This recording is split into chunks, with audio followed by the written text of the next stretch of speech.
Fidèles amis internautes de Le Rural Bénin TV, bonsoir et bienvenue dans cette nouvelle édition de votre journal agricole.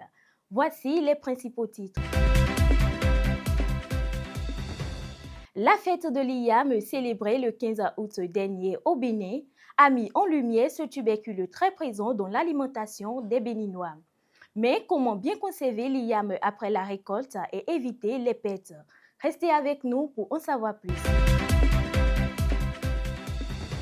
Dans le dossier de ce 19h30, nous vous emmenons à la découverte de pratiques agroécologiques adoptées par les producteurs béninois pour préserver les sols et améliorer leur production. L'actualité agricole internationale est également au rendez-vous dans cette édition. Voilà pour les principaux titres, les détails, c'est juste après ceci.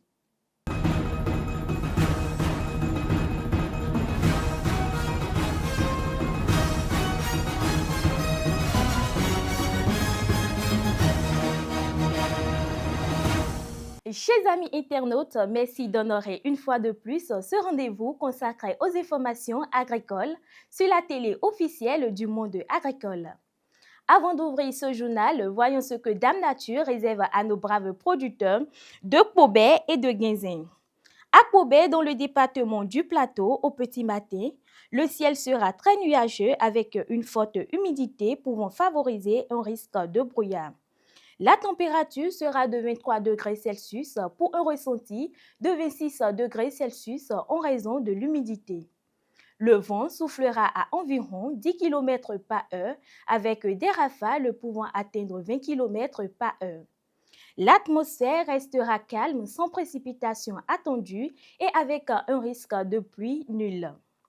En soirée, le ciel commencera à se dégager progressivement tout en restant très nuageux avec quelques variations possibles. La température affichera 25 degrés Celsius pour un ressenti de 27 degrés Celsius. Le vent soufflera autour de 10 km par heure avec des rafales pouvant atteindre 25 km par heure. Aucune précipitation n'est attendue et le risque de pluie restera nul. À Guinzé, dans le département du Mono, au petit matin, le ciel sera très nuageux avec une forte humidité pouvant favoriser un risque de brouillard. La température sera de 24 degrés Celsius pour un ressenti de 26 degrés Celsius en raison de l'humidité. Le vent soufflera à environ 10 km par heure avec des rafales pouvant atteindre 20 km par heure. L'atmosphère restera calme sans précipitation attendue et avec un risque de pluie nul. En soirée, le brouillard laissera progressivement place à des éclaircies et à quelques passages ensoleillés. La température affichera 25 degrés Celsius pour un ressenti de 27 degrés Celsius. Le vent soufflera autour de 15 km par heure avec des rafales pouvant atteindre 25 km par heure. Des formations brumeuses resteront possibles, mais aucune précipitation n'est attendue et le risque de pluie restera nul. De nouvelles opportunités de formation s'ouvrent aux jeunes béninois dans le secteur agricole. Pour l'année scolaire 2026-2027, le ministère de l'Enseignement supérieur et de la Recherche scientifique en charge de la formation technique annonce l'ouverture de 10 nouvelles filières professionnelles dans les lycées techniques agricoles du Bénin. Avec cette nouvelle offre, les lycées techniques agricoles élargissent les possibilités de spécialisation offertes aux jeunes dans un secteur considéré comme stratégique pour l'économie et la sécurité alimentaire du pays. Le Bénin prend la tête du classement cotonnier de la zone CFA. Avec 533 590 tonnes de coton-graines récoltées au cours de la campagne 2025-2026, le pays devance désormais le Mali et devient le premier producteur de la région. Selon les données du programme régional de production intégrée du coton en Afrique, le Bénin a enregistré une baisse de 16,3% de sa production en une seule campagne. Le pays confirme ainsi une tendance déjà observée lors de la campagne précédente. L'IAM est récolté, mais le travail ne s'arrête pas là. Sa conservation reste un véritable défi. C'était le 15 août dernier, Le Bénin a célébré la fête de l'IAM, une occasion de mettre à l'honneur ce tubercule qui occupe une place importante dans l'alimentation et constitue une source de revenus pour de nombreux producteurs. Mais au-delà de sa consommation, l'IAM doit aussi être préservé après la récolte afin de limiter les pertes et de maintenir sa qualité. Quelles sont donc les bonnes pratiques à adopter? Shekinat Adjaro et Léonide Djawse nous en parlent dans ce reportage. Suivez. Pilé, bouilli ou encore frites, l'igname est un tubercule très apprécié des consommateurs, aussi bien pour son goût que pour ses qualités nutritionnelles. Mais après la récolte, sa conservation reste une étape délicate pour les producteurs. L'igname, c'est un tubercule vivant. Et après la récolte, il y a encore beaucoup de réserves d'eau. Et ces tissus peuvent être endommagés facilement. Donc c'est ce qui fait que sa conservation est un peu délicate. Tout commence dès la récolte.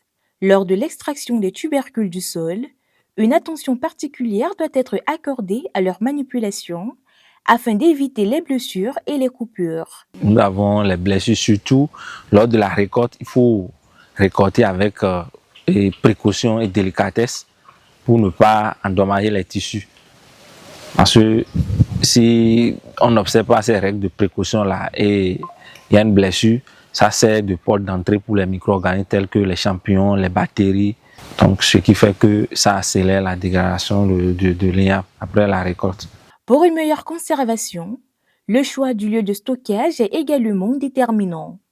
Le producteur doit privilégier un espace propre, sec et suffisamment aéré, offrant de bonnes conditions de conservation aux tubercules. Un stockage approprié permet ainsi de limiter les pertes et de préserver la qualité de l'igname sur une plus longue période. Maintenant, au niveau du stockage, nous avons les conditions de stockage, telles que s'il y a trop d'humidité, l'excès d'humidité, manque d'aération, tout ça là, qui contribue à la perte post-récolte.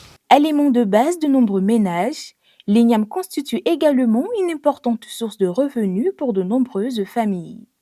Sa bonne conservation représente donc un enjeu à la fois alimentaire et économique. Pour les producteurs, mieux maîtriser les techniques de conservation, c'est réduire les pertes après récolte et surtout mieux valoriser 9 mois de labeur et de production. Pendant 2 jours, la PNOPA Bénin organise un atelier national de capitalisation du projet Femmes Huinou. Tenu les 18 et 19 août 2026 à Cotonou, cet atelier vise à faire le bilan des acquis du projet, à partager les expériences et les bonnes pratiques développées en matière d'adaptation au changement climatique et de santé des sols, mais aussi à dégager des pistes pour pérenniser et mettre à l'échelle les innovations expérimentées au profit des femmes et des jeunes agriculteurs. La FAO a mené une mission de suivi et de supervision des associations villageoises d'épargne et de crédit dans les communes de Zobodomé et de Zayanado du 10 au 14 août 2026. Cette mission visait à évaluer le fonctionnement des associations, à renforcer les capacités des membres et des facilitateurs, à identifier les difficultés rencontrées et à formuler des recommandations. Elle devait également préparer les AVEC à une clôture harmonieuse de leur premier cycle d'épargne et de crédit. Mais pour produire, encore faut-il avoir les moyens de protéger ces cultures. Les intrants restent difficiles d'accès pour certaines productrices. Pour les femmes agricultrices, cultiver la terre ne suffit pas. Il faut aussi disposer des intrants nécessaires pour protéger et faire prospérer les cultures. Engrais et autres intrants agricoles restent pourtant difficiles d'accès entre coûts élevés, éloignement des points de vente et difficultés d'approvisionnement. Une situation qui pèse sur les rendements et fragilise les efforts des productrices. Suivez cet élément signé Sonayon Anissé Ronguet avec l'appui technique de Léonide Djawse. Pour produire, améliorer les rendements et protéger leur culture, les femmes agricultrices font recours à plusieurs types d'intrants agricoles, des produits qu'elles jugent indispensables au bon déroulement de leurs activités. Il y a 2 sortes d'intrants. Il y a les intrants bio, qui est la fiente de volaille, les compost totaux de Nîmes. La deuxième, c'est la convention. Il y a urée, il y a NPK, etc. Nous utilisons des engrais, notamment des engrais liquides, pour protéger nos cultures. Derrière cette nécessité se cachent pourtant de nombreuses difficultés. Entre le coût des intrants, leur disponibilité et les moyens limités pour s'en procurer, les productrices doivent composer avec plusieurs contraintes qui peuvent affecter leurs activités agricoles. Nous rencontrons beaucoup de difficultés pour nous procurer de l'engrais. On s'échine à cultiver la terre, mais bénéficier des fruits de nos efforts devient un véritable casse-tête. Ce que nous investissons ne revient pas et les champs finissent par être envahis par les herbes. À cause du manque d'argent, nous n'arrivons pas à acheter les engrais et les cultures se gâtent. S'en procurer est difficile. À cause du manque de moyens financiers, nous sommes même obligés de donner du bois sec en échange de l'engrais. À ces difficultés s'ajoute une autre réalité, parfois moins évoquée, la distance. Pour certaines productrices, les points de vente sont éloignés des zones de production. Avant d'acheter de l'engrais, il faut d'abord se rendre dans les zones de Kelavi. Dans nos zones reculées, nous n'y arrivons pas facilement. Chaque journée est programmée. Tu te lèves avec une journée planifiée. Si le point de vente était proche de chez moi, je pourrais l'intégrer dans mon programme et m'en procurer au moment voulu sans me casser la tête. Face à ces contraintes, les productrices ne demandent pas seulement davantage d'intrants. Elles souhaitent surtout que les conditions d'accès soient améliorées. Nous souhaitons que des ONG nous aident à accéder facilement aux engrais afin que nous puissions réellement bénéficier des fruits de nos efforts et qu'ils puissent au moins nous proposer des modalités qui nous facilitent l'accès. Concernant les engrais, s'ils peuvent rapprocher les points de vente de nous, afin que nous puissions nous en procurer facilement et sans souci, ce serait une bonne chose. Moi, je veux que l'État nous aide. L'État n'a qu'à jeter un coup d'œil chez les femmes parce que tout le monde, à leur table, on doit manger notre culture à table. Faciliter l'accès aux intrants agricoles apparaît ainsi comme un levier important pour renforcer la capacité de la production des femmes et leur permettre de mieux valoriser leur contribution au développement agricole. Après les réalités vécues par nos productrices, ouvrons maintenant une fenêtre sur l'actualité agricole internationale. La COP17 de la Convention des Nations Unies sur la lutte contre la désertification s'est ouverte autour des enjeux liés à la restauration des terres dégradées et au renforcement de la résilience des populations. Les travaux ont débuté le 17 août 2026 à Ulaanbaatar en Mongolie. Ils visent à favoriser des solutions concrètes face à la dégradation des terres et à la sécheresse, notamment à travers une meilleure gestion de l'eau, la restauration des sols et la mobilisation de financement. Le Conseil du coton, de l'Anacad et du Karité a officiellement lancé vendredi 14 août 2026 à Abidjan la campagne 2026-2027 de commercialisation des amandes de karité en Côte d'Ivoire. Cette nouvelle campagne vise à mieux structurer et réguler la filière, à favoriser la transformation locale et à accroître la valeur ajoutée au profit des producteurs, des transformateurs et de l'économie ivoirienne. Le prix minimum Boschan est fixé à 250 francs CFA le kilogramme pour les amandes bien séchées et triées. En Côte d'Ivoire, toujours, la Fédération des OPA de producteurs de la filière EVA, FPHCI, lance la campagne de commercialisation 2026 des graines d'EVA et expérimente leur transformation en huile végétale.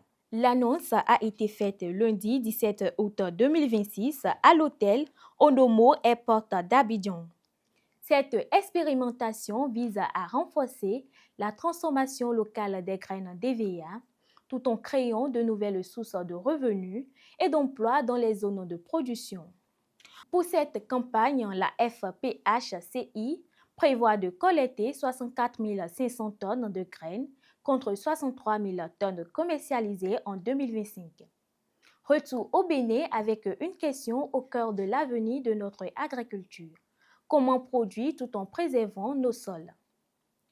L'agroécologie gagne du terrain dans les exploitations agricoles au Bénin. Sensibiliser les producteurs à l'adoption de pratiques favorisant la fertilité des sols, la lutte contre les ravageurs et la durabilité des productions s'avère donc indispensable. Dans cet élément que vous propose l'équipe de notre rédaction, des expériences et des pratiques sont partagées afin de toucher le maximum de producteurs tout en montrant que l'agroécologie peut aussi rimer avec rendement et qualité. Reportage de Jeanne d'Arc Rousseau et Léonide Josset.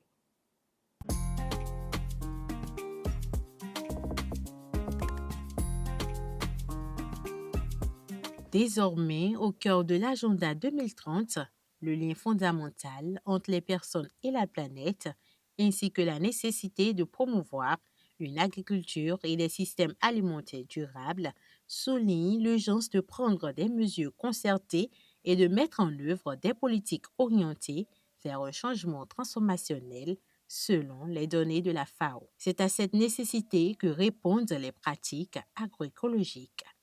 Celles-ci reposent notamment sur la diversification des espèces, qu'elles soient animales ou végétales, afin de renforcer la résilience des exploitations. En maraîchage, la papaye, par exemple, peut être intégrée à certaines pratiques visant à protéger les cultures contre les ravageurs. Quand vous mettez les papayes dans la tomate ou soit le piment, vous allez constater que plus les mouches blanches là, ça attaque les papayers et ils laissent le piment et les cultures. Ça vous permet aussi de garder aussi l'humidité au niveau des plants. S'il n'avait pas de papayers là, le constat ça va détruire déjà les piments. Ça donne l'ombrage pour les plants. La papaye déjà, sa racine lutte contre les vers. Donc ce qui fait que de façon naturelle, tous les vers qui vont passer sous le sol pour attaquer sont déjà bloqués. Et je l'utilise même ces feuilles pour fabriquer mes composts. Donc ce qui fait que je ne peux pas aller chercher ça ailleurs. Qu'il s'agisse d'un producteur maraîcher ou d'un producteur de cultures stratégiques comme le soja, ces pratiques peuvent être intégrées au système de production. Les pratiques agroécologiques que nous mettons en œuvre quand je prends notre exploitation, là, quand vous voyez, il y a la diversification déjà des cultures qu'il faut, la rotation qu'il faut, éviter de chaque fois produire la même chose. Que tout ce qui est fait sur l'exploitation doit respecter les normes biologiques. Il y a des pratiques de labo qui sont respectueuses de l'environnement, qui ne détruisent pas la structure du sol que nous respectons. Sachant que la fertilisation constitue pour de nombreux producteurs un élément central de leurs exploitations, même dans une démarche de production biologique, plusieurs éléments naturels peuvent contribuer à améliorer la fertilité des sols. Il y a également des plants fertilisants que nous mettons en place. Il y a le mokuna qui est utilisé, le moringa que nous utilisons aussi sur nos exploitations. Il y a beaucoup d'autres spéculations quand même qu'on utilise et qui favorisent la fertilisation de notre sol. Et il y a également les fientes que nous utilisons. En cette période, les cultures maraîchères de Pollenhonsa offrent un modèle particulièrement intéressant, marqué par l'intégration de bonnes pratiques culturelles. Et bizarrement, ceci, juste là, je n'ai pas encore fait un traitement, mais j'ai fait un fumier de fond. C'est-à-dire, j'ai mis les bouts de vajra avec la cendre et j'ai mis ça dans le trou avant de repiquer. Dans les poquets avant de repiquer. Ce qui a fait que, pour le moment là, il ne souffre pas d'eau tel il le faut. En termes de rendement, contrairement à certaines idées reçues, les bonnes pratiques agroécologiques peuvent permettre d'obtenir de meilleurs résultats tout en préservant les ressources naturelles. C'est quand on fait l'analyse à court terme que l'on se dit qu'il y a un mauvais rendement. Mais en réalité, celui qui utilise les produits conventionnels et le fait, peut-être sur une période de 5 ans, il a de bons rendements. Mais vous qui respectez les pratiques d'agriculture durable, c'est-à-dire vous avez un bon rendement sur, il faut dire, à vie. La productivité peut, sur une courte période ou bien à court terme, ne pas être intéressant. Mais ça ne vous empêche pas quand même de tirer votre épingle du jeu. Une démonstration qui montre que l'agroécologie ne se limite pas à une technique de production, mais elle est une vision. L'agroécologie, déjà à travers la sensibilisation que nous faisons, et montrer qu'un autre monde est possible, bel et bien possible à travers l'agroécologie. Et dire l'agroécologie, ce n'est pas simplement un concept, c'est un mode de vie, c'est une vision. Aussi, c'est bel et bien possible de nourrir l'Afrique à travers l'agroécologie. L'agroécologie, ce n'est pas simplement un concept, c'est un mode de vie, c'est une vision. C'est bel et bien possible de nourrir l'Afrique à travers l'agroécologie.